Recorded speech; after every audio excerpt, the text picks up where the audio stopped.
Hi hello नमस्कार. मी सुवर्णा स्वागत करत आहे आपलं पुन्हा एका नवीन ब्लॉगमध्ये. तर थंबनेलवरून तुम्हाला कळलंच असेल की शुक्रप्रदोषची जी पूजा आहे आणि जे काही घरातलं काम होतं त्या दिवशीचं मी ते दाखवलेलं आहे. तर ठीक आहे, माहीत आहे थोडा लेट आला आहे ब्लॉग, पण घ्या की राव थोडंसं ॲडजस्ट करून, होत असतं कधीमधी. तर शिव झोपलेला होता. शिवला उठवायचा प्रयत्न केला पण तो काही उठत नव्हता. तर थोडं सर्व आवरून झालं होतं, थोडासा टाईम होता, तर म्हटलं चला देवघर पण थोडंसं साफ करून घेऊया. तसं आता मी याची डीप क्लिनिंग जी म्हणतात ती केलेली नाही आहे, थोडंसं आपलं वरच्यावर, कारण 8 ते 10 दिवसांनी डीप क्लिनिंग होणारच आहे, कारण दिवाळीसाठी पूर्ण घर मला क्लीन करायचं आहे. तर त्यात पण हे डीप क्लिनिंग होऊन जाईल, त्यामुळे आता फक्त थोडंसं वरचं मी करून घेतलं.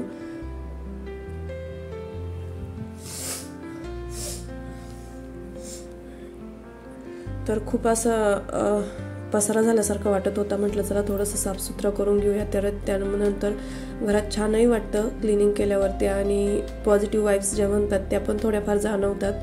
तर हा तर आहे माझा पर्सनल अनुभव. तुम्हाला काय वाटतं ते सुद्धा कमेंटमध्ये सांगा. जेव्हा आपण घर छान असं साफ करतो, तसं रोजच करतो आपण, पण जेव्हा असं छान नीटनेटकं करतो तेव्हा. त्यानंतर माझ्याकडे होतं हे आपण काय म्हणू शकतो त्याला, म्हणजे देवाची सामग्री ठेवण्यासाठी पंचपाळा तर नाही म्हणू शकत, कारण त्यात खूप जास्त वाट्या होत्या. तर ते मी मागवलेलं होतं, कारण मी आता मागे जेव्हा याचे उपवास केले होते पशुपतीचे, तर त्या खूप साऱ्या गोष्टी मला मंदिरात घेऊन जावं लागायच्या.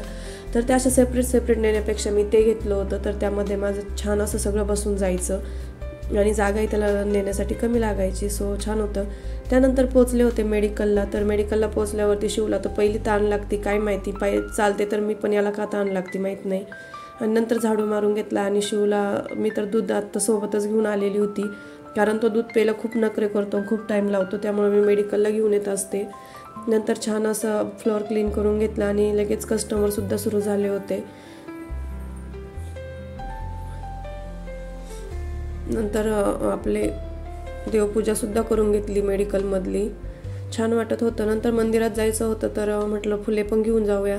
तर आज मला नेमकी व्हाईट कलरची फुले नाही भेटली, असो फुले घेतली आणि गेले. तर पहिलं तिथे एक गणपती मंदिर आणि एक महादेव मंदिर आहे. तर पहिले गणपती मंदिरात जाऊन बाप्पांची पूजा केली.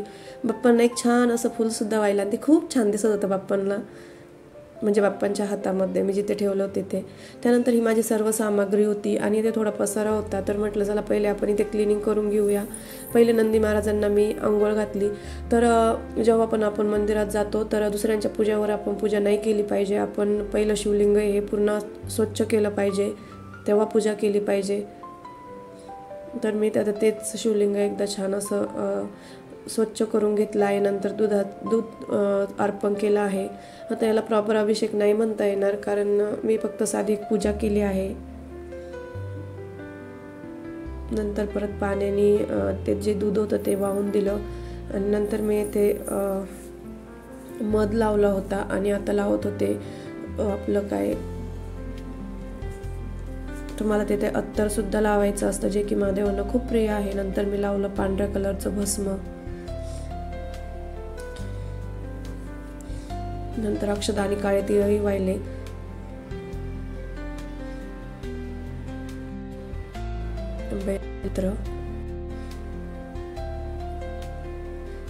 महादेवांना प्रिय असणारं आपलं ते फूल गोकर्णाचं. नंतर नैवेद्य दाखवून घेतला, आणि धूप आणि दीपसुद्धा मी दाखवून घेतलं. आरती केली.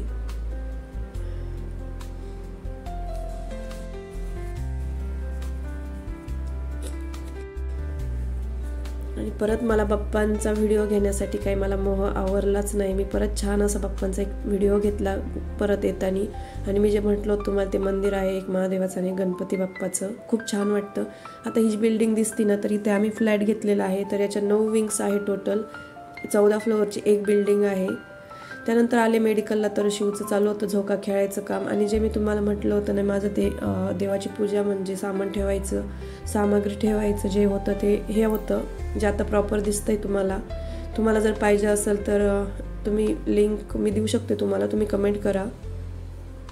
तर त्यामध्ये मी काळे तीळ, हळद, कुंकू, अक्षता, उडीद, साखर आणि मसूरची डाळसुद्धा ठेवून घेतली होती. त्यानंतर इकडे केली होती पूजाची तयारी.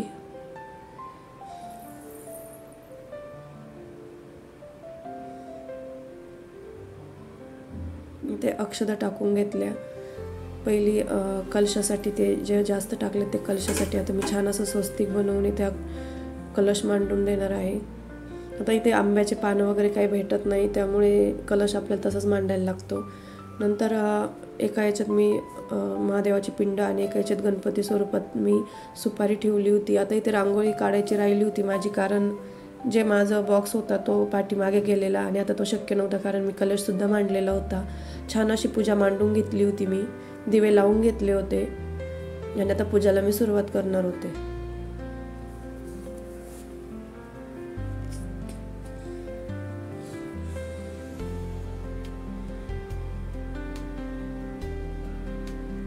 नंतर इथे मी अभिषेक करणार होते. आपल्याला 108 का 109 नित्यसेवाच्या पुस्तकामध्ये नामावली आहे, 109 ते महादेवांचे नावं आहे. ते वाचूपर्यंत आपला हा अभिषेक होणार होता. तर मी पहिले ट्रायपॉड स्टँड ठेवला, खाली महादेवाची पिंड आणि वरती तो कलश ठेवला होता. नंतर माझं ते अभिषेक झाला होता. तर मी आता इथे दुधाने, पंचामृताने आणि पाण्याने एकदा महादेवांचा अभिषेक करून घेणार होते. त्यानंतर मी हा पण एक अभिषेक केला होता. चमच्यामध्ये पाणी घेऊन त्यात अक्षदा, हळद कुंकू आणि काळे तीळ वाहून पण त्यांचा केला होता अभिषेक. हत्तर वाहिलं होतं. आता थोडक्यात या प्रदोषाची माहिती अशी आहे की 3 मित्र असतात, धनिक पुत्र, गरीब मित्र आणि एक असतो ब्राह्मण पुत्र. तर असंच ते बसले असता. ब्राह्मण पुत्र धनिक पुत्राला म्हणाला की बायको असल्याशिवाय, म्हणजे घराला घर पण नसतं घरात बाई असल्याशिवाय. तर त्याची बायको माहेरी गेलेली होती, तर तो त्याच दिवशी तिला घ्यायला निघाला. तर तेव्हा ब्राह्मणपुत्र त्याला बोलला की आज जाऊ नको, शुक्र पक्ष आहे आणि आज शुक्र प्रदोषसुद्धा आहे, तर आज बायकोला आणणं चांगलं नसतं. तरीही तो गेला, तो बायकोला घेऊन आला आणि त्या दिवशी त्याला खूप अडचणींना तोंड द्यावे लागले होते. आणि नंतर त्या सर्पदंश पण झाला. तेव्हा ब्राह्मणपुत्राने सांगितलं की तू परत एकदा तुझ्या सासरी जा, म्हणजे त्या मुलीच्या आई वडिलांकडे परत गेला. तुझे दोष मुक्त होतील. तो शुक्रप्रदोष नंतर करू लागले, त्याचे दोष सगळे मुक्त झाले. तर मी तुम्हाला अशी थोडक्यात शुक्रप्रदोषची माहिती सांगितली. तर नंतर मी आरती करून घेतली, शिवलीला अमृतचा 11वा अध्यायसुद्धा वाचला होता आणि नैवेद्यासाठी मी इथे काजू आणि पनीरची भाजी, पोळी आणि आळूवडी बनवली होती. तर असा होता आजचा ब्लॉग. चलो बाय.